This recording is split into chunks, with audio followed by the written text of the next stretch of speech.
Hey everybody, Jamie here at Teachers Tech. I'm excited to bring you something a little different today. I'm sitting down with Shantanu Sinha here at Google, and we're going to be talking about AI readiness. But before we get into that, I just would like Shantanu to explain a little bit about him and how he got here to Google and his path and how he's connected with education. All right, yeah, so I'm Shantanu. I'm the VP for Google for Education, and we focus largely on bringing Google products to schools, K-12 schools, and higher ed institutions. We build products like Google Classroom, which is used to help manage the workflow for teachers, as well as ensuring that the wide portfolio of Google products, Gemini, Notebook LM, Chromebooks, Workspace, are really optimized for the unique needs of educational institutions. So I've been in the education space about 15 years now, and I kind of got pulled into it back in 2010 when I helped get Khan Academy started as a founding president and chief operating officer, and I've been here at Google now for the last 9 years. Oh, cool. So going back with the Khan Academy, how did that just start? Like, can you kind of give us a little bit about your connection to education there? Yeah, so absolutely. So I've actually known Sal for a good part of my life. We grew up in New Orleans, Louisiana, and we first met in high school. We're really close friends, and we went to college, roommates, and actually moved out to the Bay Area, and we're roommates then, so kind of longtime friends. And he had a YouTube channel that he started in, I think, 2004, 2005, like really kind of early days of YouTube, that was kind of getting this traction. He was posting these videos for originally just his cousins and other folks, and around 2010 it had built up enough of a following that we really looked at it and said, well, we could build a new type of institution here that's really focused on making information as accessible as possible. Part of the thought process was you have public libraries, you have public schools, you should have publicly available algebra for everybody. Yeah, you should have, like, this stuff should exist. It's not that hard, and frankly, YouTube was taking all the cost of it. So really just making sure that this content existed for the world. So I joined in 2010 as a founding president to help build it as an organization. Okay. And as I think about this, how you talk about content available for the world, thinking about Google's position with AI, Yeah. and we mentioned about AI readiness. Where does Google fit into getting students and teachers ready for this AI? Yeah, so I think, as I'm sure you also see, AI is one of the most transformative technology, if not the most transformative technology of our lifetimes. It has the potential to impact so much of what we do, and with that, I think there is an amazing potential for benefit on so many aspects of our lives, including in education, including how teachers teach and making sure they save time and creating much more richer learning experiences for students. At the same token, I think it has to be deployed very responsibly, right? It's a new technology, it's going to impact things in new ways, and we need to go eyes wide open on that. So when I think about it, we often talk about being bold and responsible, which is we really want to push the frontier of what this technology can do, how it can help people, how it can be useful in their lives. But we also want to be very responsible in how we roll it out, particularly in an educational context. We want to make sure that administrators and teachers have the controls that they need, that the technology is really built, that it's going to be helpful for learning, and it's going to be helpful for the educational process. And it's a big part of what we think about when we think about how to bring this in with Google for Education. Now, with safety, like, since I work at a school district and just different things, people are always worried about privacy. And I've talked to people at Google, and they assured privacy and everything. And now, how does that work? Like, and just to kind of like let people feel comfortable about knowing where is this data going into? Yeah, so I think this is where I'm personally proud of Google for Education. We have a long track record here, right? This isn't the first time we're going into education. We've worked for over 15 almost 20 years in this space, and we have very strict control. So when we work with Google for Education, we bring products into an educational institution. We treat the data very carefully. Like, customer data is customer data. We don't look at the data. It's really data protected. We put a lot of different controls. We have very strict terms of service for Google for Education that are very different than consumer products out there. And that's a core part of Google for Education. It's a core part of when we deploy products to schools across Workspace, Gmail, everything. And now with Gemini and Notebook LM and AI, we're really doing the same approach for it. So when schools deploy Gemini, which is now free to all schools, it comes with extra data protections built in. It comes with our enterprise grade terms of service, which say that we don't use the data for training. We really make sure that the data is really kept protected. It has all these extra controls for administrators to look at audit logs and really investigate how things are operating with. So, and that's a core part of what we've always invested with Google for Education, and a really core part of how we think about the right way to bring AI into schools. It really needs to come with these extra controls for educational institutions. Oh, that makes, even hearing that will make people feel a lot more comfortable, because if everybody's always asking, oh, where's this yeah, going? What's going on so with that this will data? help. That will help a lot. Yeah. So if you were jumping ahead, let's say 5 years, 10 years, 15 years, where do you see the path of Google and AI, and kind of, I know there's a little bit of imagining to this as well. Like, where do you see this going? You mean broadly or in education? Or? In education.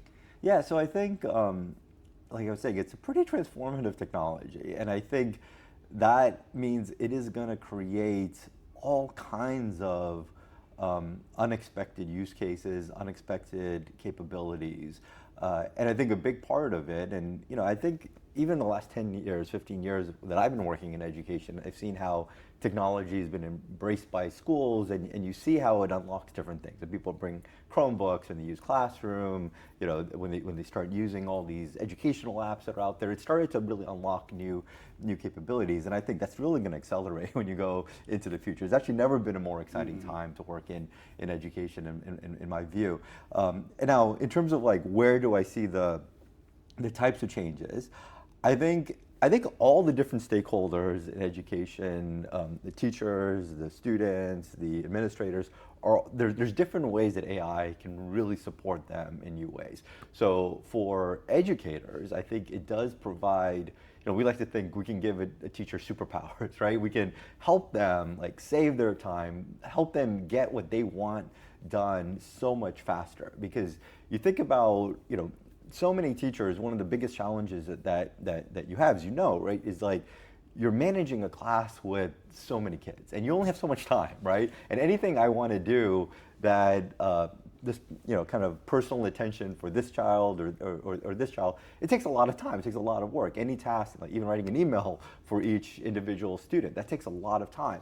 So with AI, I think we really have the potential to speed up many of those tasks. And there's so much that educators can do, whether it's creating content for the classroom, quizzes, getting help writing emails, getting help, like, all the different types of tasks that they have that AI can help with, but still put them in control. I think it's so important that they're in control, and it's really, they're able to leverage and guide the technology the right way.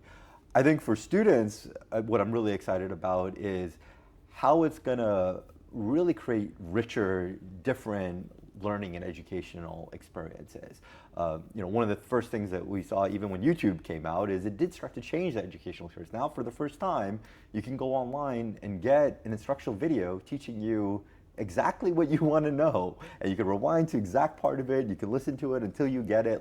And that had a tremendous impact on how people learn and how accessible information was, and how relevant students can make it, because they can learn from so many different types of creators and all of that. I think AI has a potential to turbocharge that at another level, right? And it starts with when you're stuck, when you don't know what you don't know, and you're struggling with trying to learn something.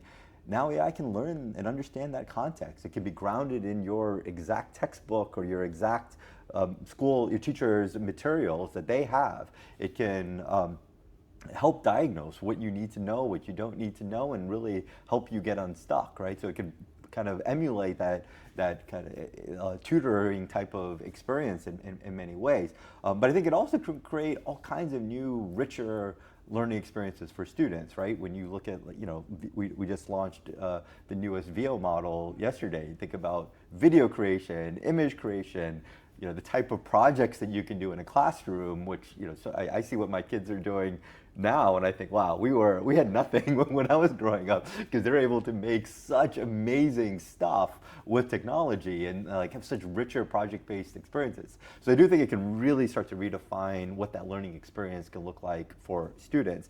And then finally, I think for administrators, for education leaders, it also has a tremendous potential, because we now have the ability to understand how technology is being used across districts, across large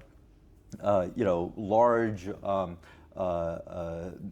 of ministries of education, around the world, large deployments where educators can now understand, well, what exactly is happening? Which students are struggling? What's going on in this school versus that school?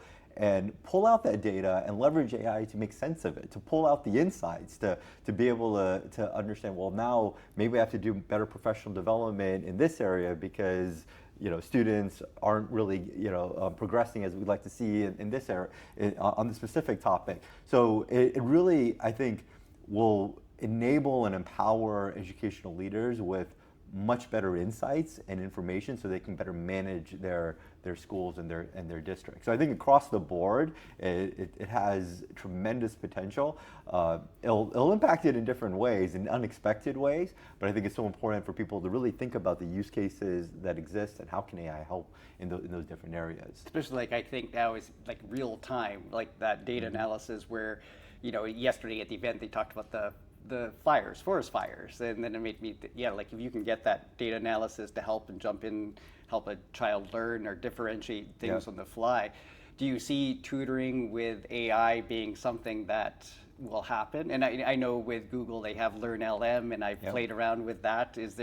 Can you add some insights about the possibilities? Yeah, absolutely. So it's definitely something that we think long and hard about, which is how do we make sure that we're truly building the best models for learning?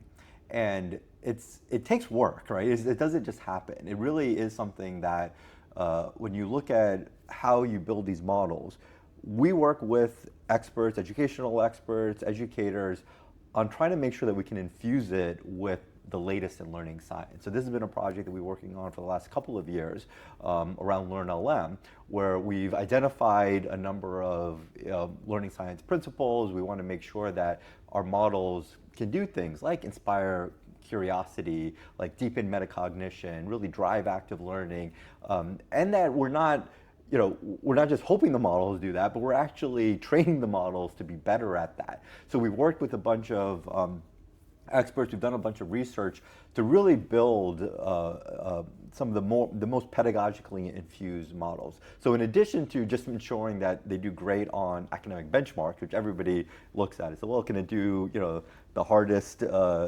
academic Olympiad questions, and these models are getting very good at that. We also want to make sure that they're good at these learning science principles. That's something that we've now brought into Gemini 2.5 Pro, and I'm really excited. In our latest benchmarks, we recently released a paper on it. We see that the model is performing very, very well on that. And in that context, I think it really helps us make learning experiences that are fundamentally better for students. And that does allow us to create these tutoring experiences where it's not just about getting the answer, it's not just about a shortcut to the work. It really is about creating the richest experience possible, so students are understanding the underlying concepts, that they're able to experience the material in different way, they're deepening their metacognition, and that's a big part of what we think is really important to focus on here, because when you bring this technology out, people are going to want to use it certain ways, but it is really important that it has the capabilities to be as powerful for learning and having the outcomes that you want, and it has the capabilities that the educators and the administrators can really guide the technology to really do that, so that it is really creating a better learning experience. Now, thinking about just the equity of the digital divide and with different schools and different areas, like how can Google help getting this to, since this is such a big event, I would say, the AI in education, how can Google help with this?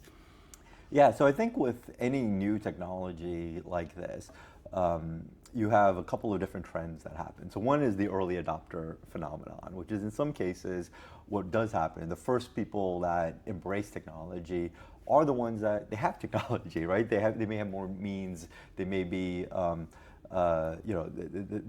may have more access. But I think you also have to look at the long-term trends of the technology. And I think one of the things that really excites me about AI is we're seeing the capabilities exponentially increase, and we're seeing the costs exponentially decrease. And I think that ends up being a really important trend line to look going forward, because what it means is we are going to be able to bring these really rich, pedagogically deep tutoring, TA, experiences to the world in a way that is really, really accessible. It's a big reason that we've already made Gemini and Notebook LM free to all Google for Education customers all around the world, because the technology has gotten to a point that we're able to do that, and I'm really excited that we are able to do that. But I think we're going to continue to see that. And in some ways, I think it's a similar analogy with YouTube when it first came out, right? When it first came out, well, you had to have streaming and like pretty significant bandwidth, and the computers to do it were a little bit more advanced. But now we see even, I go to a village in India, and where I visited my father's family, and they're all like watching YouTube on their little Android phone. And it's like, this is a part of the world where, access, like you would think it would take a while, but it took only a few years before I got there. I think you're gonna see the exact same thing with AI. This stuff's becoming much, much more accessible, and I do think it has the potential to be a global phenomenon in that way. It excited me yesterday when they announced the live on the devices, and now for everybody. I had it on my paid-for version before, but now, and I just think the opportunities with that, and then when I see the glasses, the headsets come out, have you thought of any, like with VR, or even the glasses, like helping different students differentiate? Do you see any possibilities there? Yeah, I definitely think one of the most exciting things with AI is, it's not this chat experience. I think people associate it with that because that's the first thing that they've experienced. But AI, it's multimodal. It can now see your real world. It can understand your real world in really interesting things. And I think it's one of the things I'm really excited about. Gemini was the first multimodal model, and now with Live, we've been able to get the latency, the speed of this, where you can now start to see these experiences with the full power of that. And this goes back to the cost coming down and the speed accelerating. So. I do think with Live, and we have this really amazing demo internally with a project team called Astra, where you do have that ability to just put your camera on whatever you're doing, right?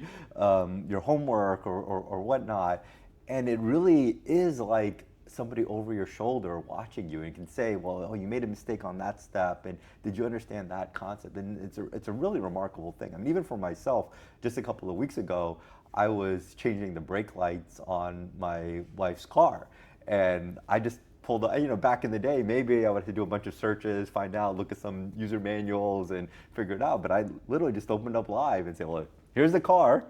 Can you help me figure out, like, where are the screws to get to the brake lights? How do I do it? How do I pull it out? And it literally just walked me through the entire process, step by step, and it was amazing. It was a remarkable experience, right? And I do think that level of access now, like you're saying, is going to be available broadly for people to have this, voice and vision built in. I do think, over time, the form factors of that, it's not going to have to be, because it was, I'll be honest, like, it was really hard. I had to get my son to hold my camera while I was doing it, because I'm like, it's hard to hold your camera while you're changing the brake lights. But with glasses, with new form factors, I think it is going to make that so much more such a richer experience over time. The habit I find, like using AI, it's like you almost create the habit of using it and finding ways to have, like even with this live, like I've had it and I forget. I just forget to take it out, and I'm like, oh, after the fact, and then it's like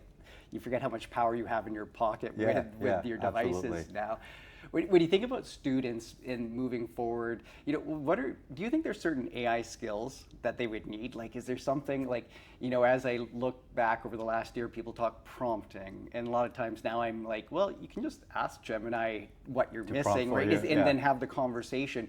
Now, and again, seeing all the different things from the I/O event yesterday, what are the skills that students or even teachers need to, they could learn to help them out to move forward? Yeah, I actually think of this as more of a back to basics of, I think so much of the most important thing that students learn when they're in school is the ability to problem solve. It's the critical thinking, it's the metacognition, it's the collaboration, it's like figuring out how to be creative and apply it in new ways and apply concepts in different ways. Like that's what I think about, with my own 3 kids. Like that's the richness of what really happens in the classroom.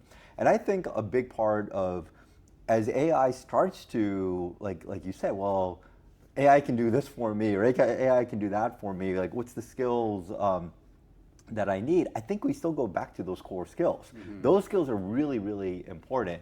And it reminds me of when I was teaching my oldest son to ride a bicycle, and he was like 3-4 years, I can't remember exactly at the time. And I put training wheels on his bicycle. And he's going from point A to point B, so excited, and he's pedaling. And then I couldn't get the training wheels off of his bicycle, right? Because as soon as I took him off, he's like throwing a fit, he's crying, he's like, he keeps falling down.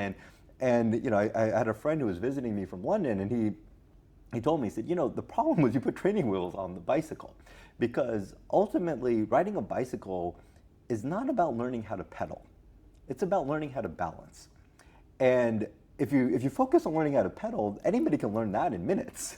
Learning how to balance is what takes time. So the technology here, the training wheels, is actually taking you away from the skill that you're really trying to teach. And I think in many ways, when I think about AI, I see a similar analogy, which is if you think the point of education was just getting the answer right on a box, or even at this point, a 5-paragraph essay, that, yes, AI can do a lot of that for you, but that's not the point of those exercises. The point of those exercises is teach you to critically think. The point of those exercises is the process of learning. The point of the exercise is all of these other things that are happening. And that's what educators need to focus on, ensuring the students are building those skills. On their own, students may or may not do it. The same way my son may or may not want to take the training wheels off on their own, right? So it is important, and that's why I think the educator plays such an important role there, because when it is about writing that paper, it's not necessarily about just getting better at prompting. It's about understanding how to judge quality. It's about understanding how to plan the process. It's about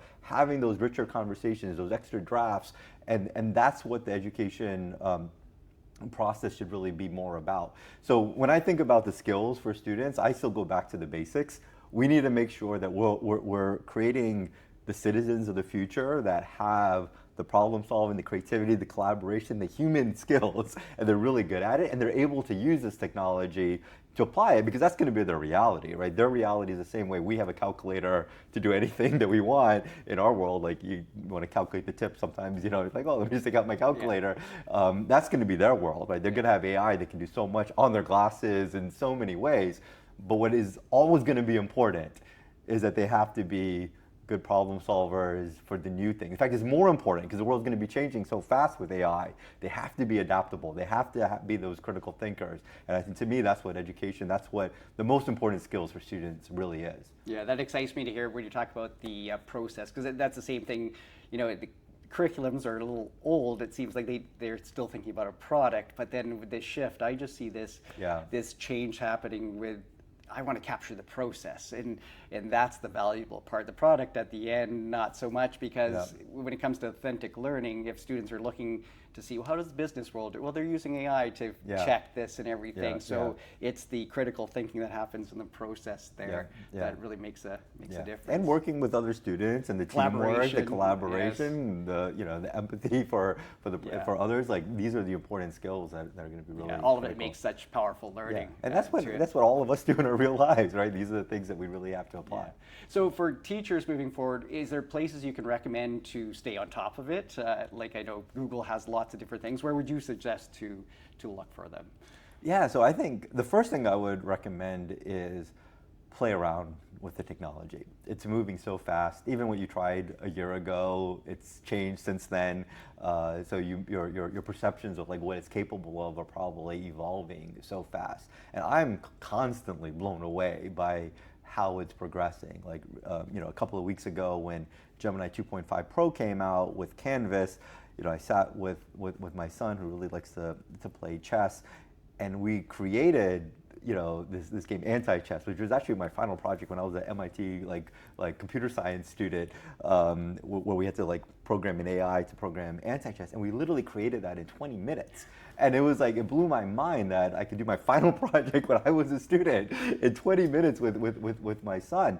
And so I think like the capabilities are astounding, and you could apply them on such different things. So the first thing I would say is play around with it. You have this task, try it and see what happens if you try to use AI for it. The quality is improving dramatically, the capabilities are improving dramatically. You have to create this document, the slide presentation, whatever it is. Play around with it, start to understand where it is, because already where the technology is, it would take us years to figure out how to even apply the current state-of-the-art technology and all the different ways it can add value to our day-to-day lives. And the technology keeps changing, right? And it's the next video model is better, the next image model is better, the next 2.5 Pro is better, and it's going to continue to do that. So I think it is really important to experiment. The other thing I would say is really think about all the different aspects of what you do where AI can help. One of the things that was really eye-opening for me is we ran this pilot with some folks internationally, and they had this really great approach where they asked their teachers that are in the pilot to come up with ideas of how they can use AI and log it and tell, well, this saves me 5 minutes of time or an hour of time or a day of time.